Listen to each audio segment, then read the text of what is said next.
කාලගුණ විද්‍යා දෙපාර්තමේන්තුව විසින් 2025 ජූනි මාස 27 වන දිනය සඳහා කාලගුණ අනා වැකිය 2025 ජූනි මාස 26 වන දින පස්වරු 2ට නිකුත් කරන ලදී. බස්නාහිර, සබරගමුව සහ වයඹ පළාත්වලත් නුවරඑළිය, මහනුවර, ගාල්ල සහ මාතර දිස්ත්‍රික්කවලත් විටින් විට වැසී ඇතිවේ. බස්නාහිර සහ සබරගමුව පළාත්වල ඇතැම් ස්ථානවල මිලිමීටර් 50ක පමණ තරමක තද වැසි ඇතිවිය හැක.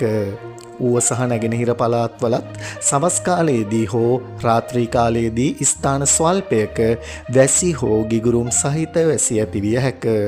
මධ්‍යම කඳුකරයේ බටහිර බැවුම් ප්‍රදේශවලත් උතුරු මැද සහ වයඹ පළාත්වලත් ත්‍රිකුණාමලය සහ හම්බන්තොට දිස්ත්‍රික්කවලත් විටින් විට හමන පැයට කිලෝමීටර් 30ත් පැයට කිලෝමීටර් 40ත් පමණ තරමක තද සුළං ඇතිවිය හැක.